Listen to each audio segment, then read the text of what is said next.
अल्लाहुम्मा सल्लि अला मुहम्मद व अला आलि मुहम्मद कमा सल्लैता अला इब्राहीम व अला आलि इब्राहीम इन्नका हमीदुम मजीद। अल्लाहुम्मा बारिक अला मुहम्मद व अला आलि मुहम्मद कमा बारकता अला इब्राहीम व अला आलि इब्राहीम इन्नका हमीदुम मजीद। कोट निभोड़ो भतीजा गैरतमंद मुसलमान भाइरो, हमारे सामो अल्लाह तबारक व तआला जे कलाम मुक़द्दस में जहाँ हिकड़ी आए सगोरी तिलावत कई है। अल्लाह तबारक व तआला खां दुआ है तो मुख्य मुख्तसर वक्त में सही माना में समझाने तौफीक अता फरमाए। अजीजाने गिरामी, इन आयत सगोरी में अल्लाह तबारक व तआला पांजे महबूब नबी इमामुल अंबिया हजरत मोहम्मद मुस्तफ़ा अहमद मुश्तबा सल्लल्लाहु अलैहि वसल्लम रहमत जो जिक्र फरमायो ये अल्लाह तबारक व तआला जी खुदाई देखा जो पूरे जहान में या पूरे जहानन में या एड़े नमूने सा मुझे पाक नबी इमामुल अंबिया सल्लल्लाहु अलैहि वसल्लम जी नबूवत भी पूरे जहान में। अल्लाह तबारक व तआला पांजे सोने हबीब सल्लल्लाहु अलैहि वसल्लम के पूरे जहान जे ला रहमत बनाए करे मोकलियो। तो हर कंहिं जो पंहिंजो जहान आ, इंसानन जो अलग जहान आ, जानवरन जीतन पखन पुरंदन जो जेका अलग जहान आ। अवां जे साम्हूं मुख्तसर वक्त में अर्ज रखी पोइ दुआ घुरंदुस। अल्लाह तबारक व तआला फरमायो वमा अरसलनाका इल्ला रहमतन लिल आलमीन। मुझा महबूब असां तोखे जानन जे ला रहमत बनाए करे मोकिलियो आ। याद रखो मुसलमानो, पाक नबी इमामुल अंबिया मलाइकन जे ला भी रहमत बंदी करे आया। जनाब जिब्रील अलैहि सलात व सलाम हिकड़े मर्तबे मुझे पाक नबी इमामुल अंबिया जिब्रील खां पुछा कन था पिया, जिब्रील मुझी रहमत मां तोखे फायदो केड़ो मिलियो आ। याद रखो मुसलमानो, जिब्रील अमीन अर्ज़ कयो आ या नबी अल्लाह सल्लल्लाहु अलैहि वसल्लम तव्हांजे रहमत मदां मूंखे फ़ाइदो इहो मिलियो आ जो मुंहिंजो मौत ईमान ते थींदो। अल्लाह तबारक व तआला फरमायो वमा अरसलनाका इल्ला रहमतन लिल आलमीन। मुझो पाक नबी इमामुल अंबिया जिन्नन जे ला नबी थी करे आया, जिन्नन जे ला रहमत बंदी करे आया। पाक नबी इमामुल अंबिया सल्लल्लाहु अलैहि वसल्लम फरमायो ओ मोदा उम्मतियो, ओ मोदा उम्मतियो हदे छेड़े सस्तन जो न कदा कयो से छाजे करे। पाक नबी इमामुल अंबिया इंसान जात जा भी हक बुधाया। पाक नबी इमामुल अंबिया जिन्नन जा भी हक बुधाया। मुझे दिल पर नबी इमामुल अंबिया सल्लल्लाहु अलैहि वसल्लम फरमायो मोजा उम्मतियो तव्हांजे भाइरन जो खाधो। पाक नबी इमामुल अंबिया सल्लल्लाहु अलैहि वसल्लम पखिन जे ला रहमत बंदी करे आयो। हिकड़ी जेका नो पखी जेका मुझे पाक नबी इमामुल अंबिया सल्लल्लाहु अलैहि वसल्लम जे खिदमत में दाऊ कंदो अचे पियो, चूचू कंदो अचे पियो। इमामुल अंबिया सल्लल्लाहु अलैहि वसल्लम फरमायो हिन जा के बच्चा त नाहन खया, आना त नाहन खया, साहबन सगन को सही फलाने साहबी खया हन, सने फरमाया वापस करे जो। पाक नबी इमामुल अंबिया सल्लल्लाहु अलैहि वसल्लम जानवरन जी ला भी रहमत बंदी करे आया। पाक नबी इमामुल अंबिया सल्लल्लाहु अलैहि वसल्लम उठ दां खणी आयो आ। पाक नबी इमामुल अंबिया घुरायो हिंद जो मालिक किथे आ। पाक नबी इमामुल अंबिया सल्लल्लाहु अलैहि वसल्लम फरमायो पुट उठ दां खतो दे पियो त मुंहिंजो मालिक जेको आ कम घणो थो वठे गाह थोरो साईं उनके तंबीह फरमाए। अल्लाह तबारक व तआला फरमायो वमा अरसलनाका इल्ला रहमतन लिल आलमीन। मुझा सोना हबीब असां तोखे जहानन जे ला रहमत बनाए करे मोकिलियो आ। याद रखो मुसलमानो, घोड़ा ऐं ऊठ ऐं जेका गदा आहिनि अल्लाह जे नबी इन्हनि जे लाइ बि रहमत बणिजी करे आया। पाक नबी इमामुल अंबिया सल्लल्लाहु अलैहि वसल्लम फरमायो फरकबूहा सालिहा वतरकूहा सालिहा। घोड़न गदन उठन जे लाइ बि रहमत बणिजी करे आया।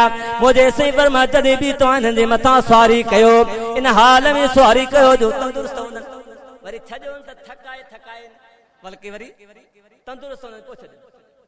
पाक नबी इमामुल अंबिया सल्लल्लाहु अलैहि वसल्लम इंसानन जे लाइ रहमत बणिजी करे आया।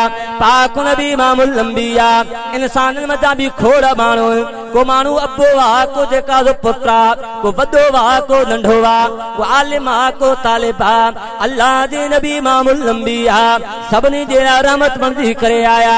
जेकॾहिं इंसान मथां को अबो आ मुंहिंजे पाक नबी इमामुल अंबिया सल्लल्लाहु अलैहि वसल्लम फरमायो जेकॾहिं को अबो आ त अबो जन्नत जो दरवाज़ो अबो जन्नत जो दरवाज़ो हुन ते रहमत बणिजी करे आ त अबे जो क़दर कंदा। अल जन्नतु तहत क़ुदामिल उम्महात जन्नत माउ जे कदमनि जे हेठां है। पाक नबी इमामुल अंबिया अम्मा जी लाइ बि रहमत बणिजी करे आया। पर यादि रखो मुसलमानो घरवारी जी लाइ बि मुंहिंजो से रहमत बणिजी करे आया। पाक नबी इमामुल अंबिया सल्लल्लाहु अलैहि वसल्लम फरमायो तव्हां मुंहिंजा भलो बि भलो उहो शख़्स आहे जेको पंहिंजे अहल वारनि सां चङो हले। मुझो सोनो नबी न्याणे जे लाइ बि रहमत बणिजी करे आया। यादि रखो मुसलमानो पाक नबी इमामुल अंबिया सल्लल्लाहु अलैहि वसल्लम फरमायो जेके न्याणी ॼमे थी मां मुहम्मदुर रसूलुल्लाह उनखे मुबारक मां थो ॾियां पियो। मुंहिंजो पाक नबी इमामुल अंबिया सल्लल्लाहु अलैहि वसल्लम फरमायो जे माण्हू खे ॿ न्याणियूं ॼमनि उनजी सही नमूने सां पालना करे तरबियत करे क़यामत जे ॾियारे हीअं मुंहिंजो पाड़े मिलंदुसि। पाक नबी इमामुल अंबिया वदन जे लाइ रहमत बणिजी करे आया। फरमाया मल्लम यरहम सगीरना वलम युक़िर कबीरना। वदन जे लाइ बि रहमत बणिजी करे आया नंढन जे लाइ बि रहमत बणिजी करे आया। सही फरमायो जेको वदन जो रहम नथो करे वदन जी इज़त नथो करे जेकॾहिं वॾो आहे नंढन ते शफ़क़त नथो करे त असां मज़ा कोन्हे अञा ॿुधजा। पाक नबी इमामुल अंबिया सल्लल्लाहु अलैहि वसल्लम आलिमन जी लाइ बि रहमत बणिजी करे आया तालिबन जी लाइ बि रहमत बणिजी करे आया।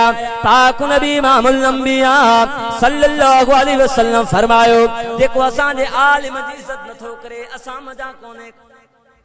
हिकिड़ो वाक़ियो अचे थो तालिबन कंहिं बुज़ुर्ग वाक़ियो बयान कयो कंहिं इलाइक़े में गाल में बलोचिस्तान जे इलाइक़े में कंहिं शख़्स जेका वॾेरनि आलिमनि जी दावत कई वॾेरनि आलिमनि जी दावत कई सभिनी पाक नबी इमामुल अंबिया सल्लल्लाहु अलैहि वसल्लम उनखे रात जो ख्वाब में अचनि था पिया वॾेरा त मुंहिंजे काल महिमान जी दावत न आहे कई साईं मां त सभिनी खे सॼो आहे आलिमनि खे बि सॼो आहे वॾेरनि रईसनि खे बि सॼो आहे। पाक नबी इमामुल अंबिया सल्लल्लाहु अलैहि वसल्लम जो परवानो के आलिम सगोरे वेठा आयो आहे साईं मूंसां रात ख्वाब में ही मुंहिंजे पाक नबी इमामुल अंबिया सल्लल्लाहु अलैहि वसल्लम जो गुफ्तगू कई आहे।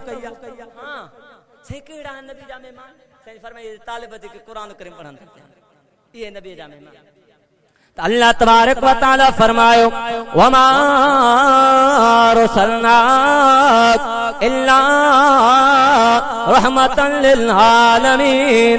पर याद रखो मुसलमानो अञा अॻिते जेका बयान कंदो हलां त मुंहिंजो पाक नबी इमामुल अंबिया नबीअनि जे लाइ बि रहमत बणिजी करे आया। आख़िरी ॻाल्हि आहे साईं ने फरमायो मुंहिंजो नालो मोहम्मद भी आ मुंहिंजो नालो आकिब भी आ मुंहिंजो नालो हाशिर भी आ मुंहिंजो नालो माही भी आ।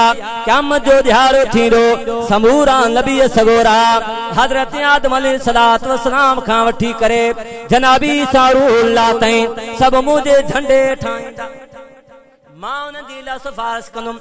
यादि रखो मुसलमानो मुंहिंजो महबूब नबी इमामुल अंबिया सल्लल्लाहु अलैहि वसल्लम नबिया पूरी कायनात अल्लाह तबारक व तआला के राजी करण जी ला कोशिश कंदी आ पर अल्लाह तबारक व तआला फरमायो वला सौफ युतीका रब्बुका फतरदा मुझा महबूब सादो के क़यामत जे ॾियारे राजी कनासी मुझो पाक नबी इमामुल अंबिया सल्लल्लाहु अलैहि वसल्लम पूरी उम्मतुन जा जेका रहमती थींदा साईं सिफात कंदा समूरा सा जेका सो इंसान ईंदा साईं हाने तहां जो दरा साईं ने फरमाया मां सदे में किरी पनुम कोई अल्फाज चुनम जेको अल्लाह तबारक व तआला उत सेखारींदो ओ मुंहिंजे करे अल्लाह तबारक व तआला फरमाईंदा मुंहिंजा महबूबा हाने पंहिंजो मथो मुबारक मथे खण जेको वणे सो घुर हाने जेका त मां तोखे अता कंदुमि मुंहिंजे पाक पैगंबर अलैहि सलात व सलाम फरमायो मां अल्लाह साईं खां घुरंदुमि अल्लाह तबारक व तआला मूंखे राज़ी कंदो न जब तक कट मरूं साहिबी